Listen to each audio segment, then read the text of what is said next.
This interview is part of the History Heard project. The content of this interview may be used for historical research. However, no part of the video itself may be reproduced without the express written permission of an authorized representative of History Heard or Sid Davidoff. Today is June 30th, 2009 at 11 a.m. This is an interview with Sid Davidoff in New York City, New York. He was born on July 18th, 1939 in Brooklyn, New York.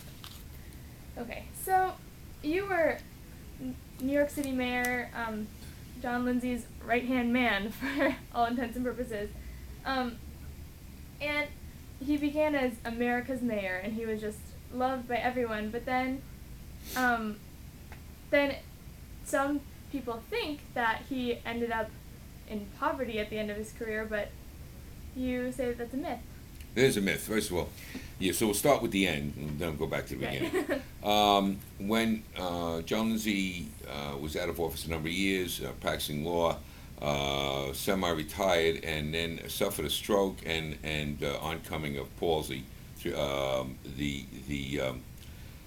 Mary Lindsay, his wife, who was a very strong woman, on her own called up the then Speaker of the City Council, Peter Vallone, and Mayor Giuliani, because a mayor, in those days, up to that time, a mayor did not have any right to health insurance from the city of New York. So here's a man who served for 8 years as mayor, congressman for 8 years, and so on and so forth, on a number of commissions and all, and had no health insurance, for all intents and purposes. So she told the story. That would have bankrupted him, as it would almost anybody who's not a multimillionaire.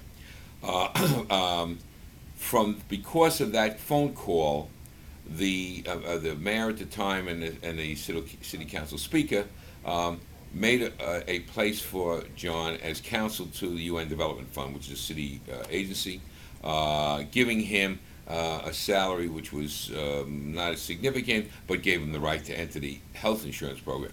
As a result of that, there was a story that appeared that he was in poverty because he had to go back to work. It was and it's funny with newspaper stories sometimes, particularly with the New York Times, which ran it. You can't catch up to the story.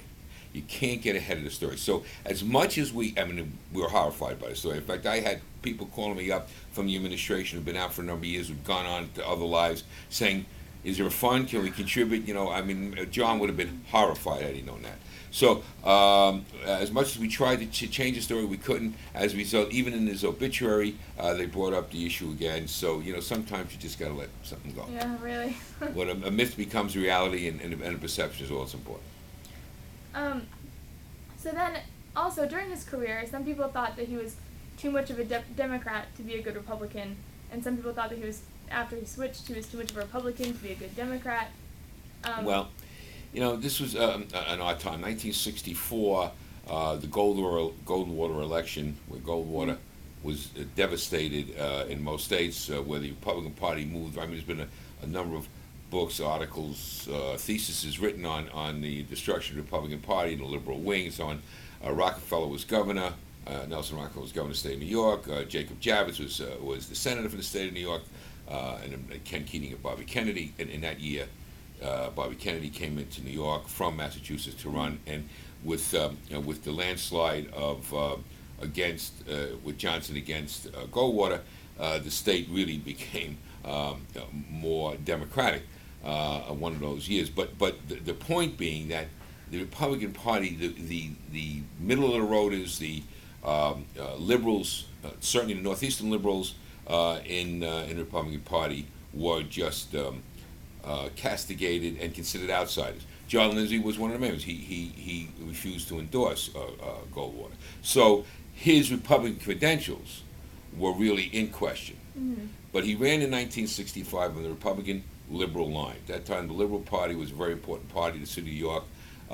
It was the Hatters Union, the Ladies Garment Workers Union, some of the great historical political characters in New York who were behind the union movement, came out of the poverty area of the Depression years in the First World War, really were very, very special. There's nothing like them today.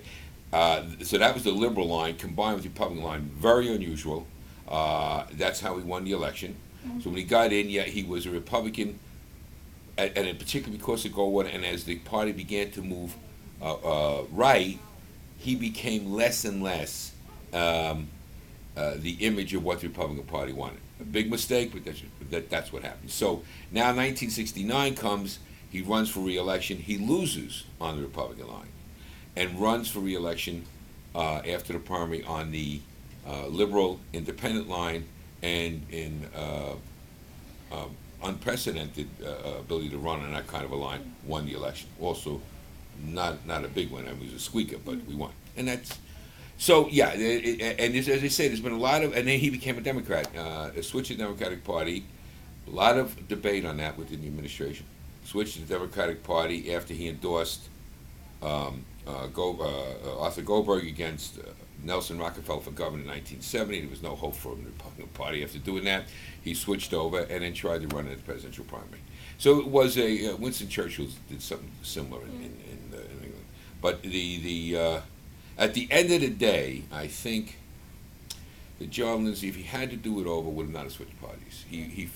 I think he realized that he should have made the fight for his beliefs as the urban mayor, as the American mayor, within the Republican Party rather than going outside.